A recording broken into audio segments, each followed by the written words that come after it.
I'd like Imran, Brother Ijaz, and Brother Nazam to get a chance to come in there, because obviously I've got rather passionate. Frank, I don't normally get so passionate about a subject, and we've had discussions previously as well, Frank, and I don't normally get so passionate about it.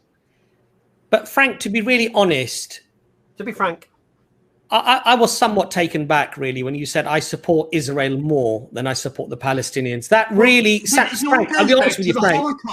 Frank, that really upset me. People on earth have had a nation rise up and try to completely obliterate them.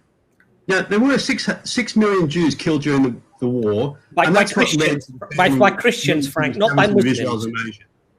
Sorry? But that was done by Christians, not by Muslims, Frank. It wasn't done by Christians, I can assure you. It was done by Western Christians. Yeah, it was done by Western nations, yeah.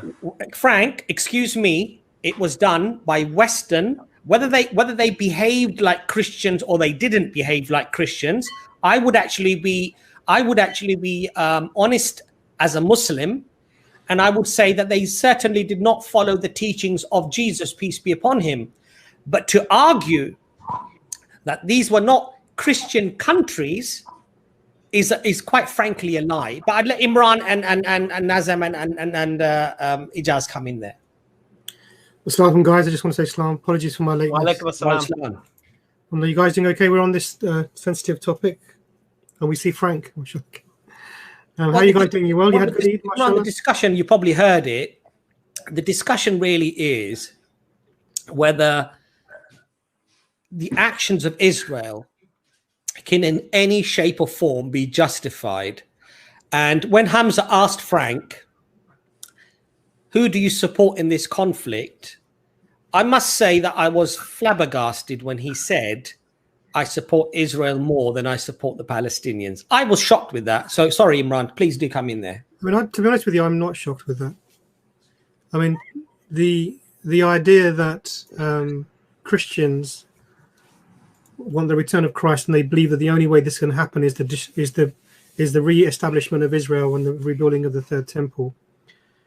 And it doesn't matter. And there are many. I mean, most Zionists are Christians, American Christians, and they're trying to bring this about by hook or by crook.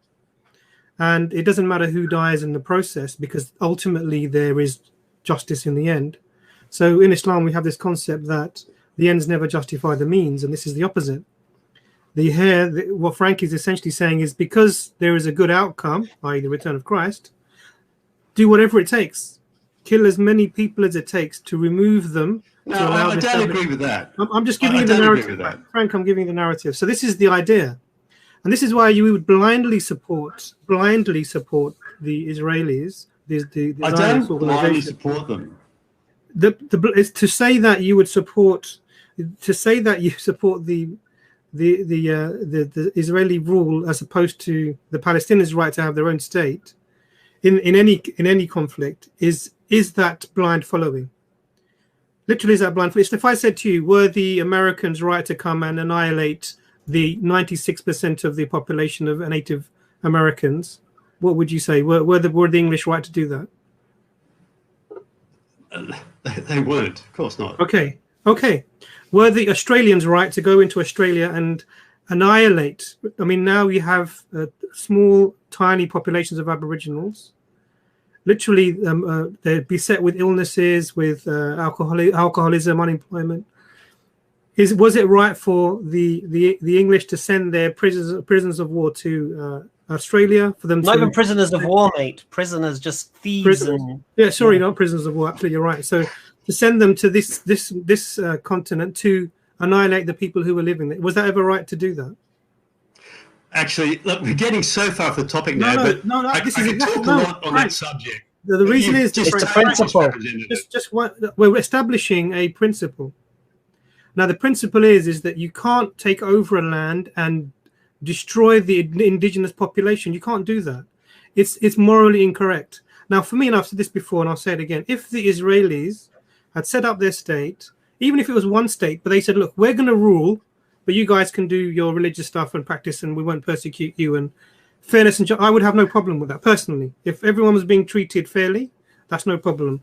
But what we have is the same principle of Western colonization of other indigenous people, where you go in, annihilate everyone, rule them, divide and conquer them, separate them out. We had this in South Africa. We had this in Zimbabwe. We had this in India. We had this in Australia.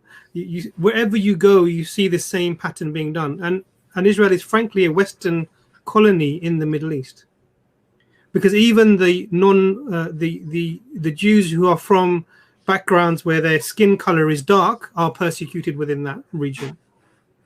We had this with the African Jews who went into Israel, and then their women were given medications to prevent them becoming fertile. I mean, this is recorded. You can look it up and find, because this didn't happen to Muslims, so it's recorded accurately.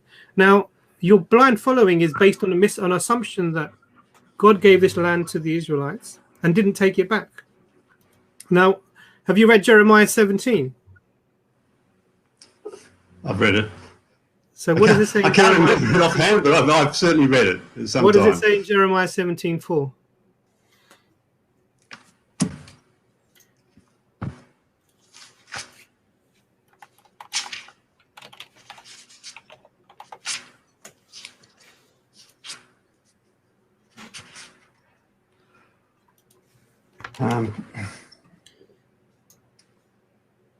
Through your own fault, you will lose the inheritance I gave you. I will enslave you to your enemies in a land you do not know, for you have kindled my anger, and it will burn forever.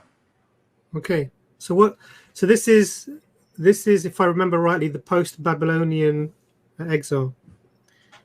Now, what's being said here is that the group, the children of Israel, have kindled God's anger, and it will burn forever. And the punishment for that was given prior to that you, through your own fault, you will lose your inheritance that I gave you, and I will enslave you to your enemies in a land you do not know.